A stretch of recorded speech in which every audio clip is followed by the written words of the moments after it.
화장으로 커버를 할 수가 없어요. 나한테 필요한 그 치료를 내가 언제 받아야 이 디데이 때 가장 예쁜지 그때 가장 많이 하게 되고요. 처져요, 불룩해져요, 아니면 나이 드니까 꺼져요, 모공성 피부, 위축 흉터가 있거나 편평사마귀 같은 돌출된 병변이 있거나 그때 가장 많이 하게 되고요.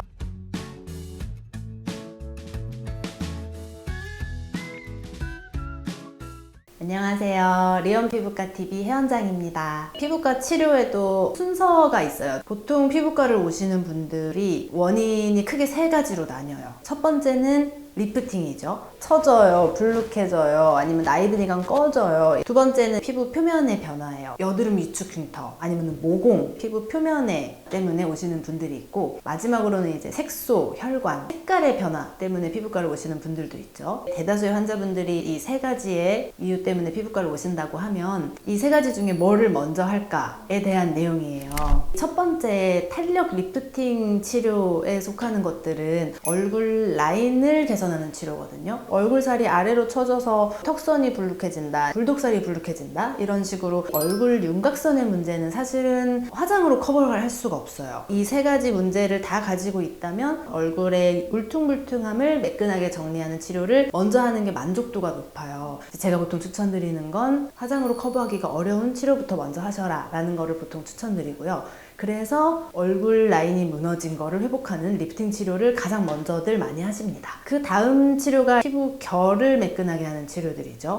모공성 피부 혹은 얼굴 표면에 위축 흉터가 있거나 편평사마귀 같은 돌출된 병변이 있거나 비립종, 한관종, 쥐젖, 검버섯, 이런 여러 가지 병변들이 피부 표면을 울퉁불퉁하게 만들어요. 그런 것들이 다 치료가 되면 마지막으로 세 번째, 색깔의 변화인 거죠. 주근깨나 기미나 이런 여러 가지 색소 질환들, 그리고 혈관확장증, 홍조, 이런 혈관 질환들, 이런 거에 색소 레이저 혹은 혈관 레이저를 하는 게 가장 마지막 스텝이고요.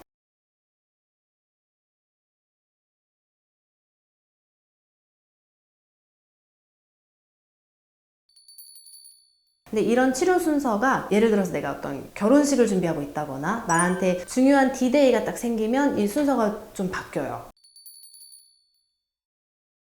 만약에 이제 결혼식을 앞뒀는데 내가 첫 번째 문제, 처짐이나 리프팅에도 문제가 있고 흉터 모공이나 피부 요철의 문제도 있고 색소나 혈관의 문제도 있다 라고 한다면 제일 먼저 시작하는 건 색소혈관이나 이 흉터 치료들이에요. 한 6개월에서 1년 전에 피부과를 오시면요, 여드름 위축 흉터나 모공 치료를 할 수가 있어요. 3개월에서 6개월 정도 남았다 라고 하면 리프팅을 좀 들어갈 수가 있을 것 같은데, 리프팅 치료도 크게 나누면요, 만약에 얼굴살이나 지방에 처짐이 많은 분들은 조금 더 일찍 시작하는 게 좋아요. 그러니까 대표적인 게 울세라와 같은 시술이죠. 단 한 번으로 끝나는 경우도 있지만 울세라로 늘어진 지방을 줄이면서 그 다음에 인모드와 슈링크와 같은 후속 조치들이 또 필요한 경우들도 있어요. 그래서 내가 만약에 얼굴살이 좀 많은데 이걸 좀 갸름하게 하고 싶다 라는 분들은 일반적인 리프팅보다 조금 더 일찍, 심지어 뭐 6개월, 1년 전부터 시작할 수도 있어요. 탄력 저하, 이 정도가 고민이시면 뭐 한 3개월 전에 하셔도 충분한 것 같고요. 웨딩 전에 보톡스 시술도 많이 하는데 사각턱이 발달해서 이제 보톡스를 맞는다, 혹은 종아리 승모근도 많이 맞죠. 근육의 볼륨을 줄여서 라인을 날렵하게 하는 시술들은 보통 뭐 한 달 전,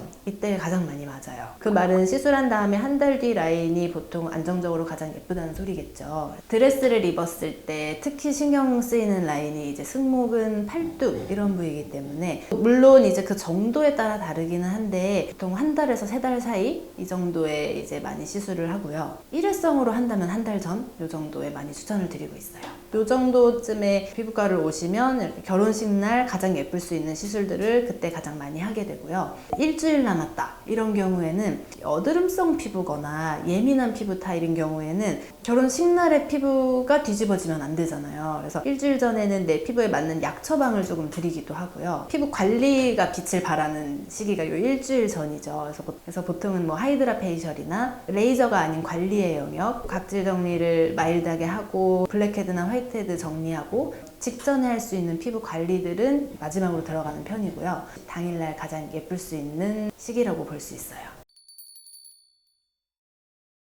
요즘 예비 신랑분들도 많이 오시고 의외로 시술 경험이 없는 특히 남자분들 간단한 시술들로도 많이 좋아질 수 있는 경우가 있기 때문에 웨딩 같은 중요한 일정이 있으면 상담을 한번 받아보시면 좋을 것 같습니다. 특히나 내가 결혼식 같은 중요한 디데이가 딱 정해져 있다면 나한테 필요한 그 치료를 내가 언제 받아야 이 디데이 때 가장 예쁜지 정하는 것이 치료 플랜을 세우는 데 있어서는 굉장히 중요해요. 그래서 오늘은 이렇게 이 치료를 어떤 타이밍에 할까도 중요하다는 점에 대해서 설명드려 봤는데요. 시술 의사와 잘 상담하셔서 타임 플랜을 잘 짜는 것도 시술 효과와 만족도를 높이기 위한 방법이라는 거를 잘 아셨으면 좋겠습니다. 지금까지 리원 피부과 TV 혜원장이었습니다. 감사합니다.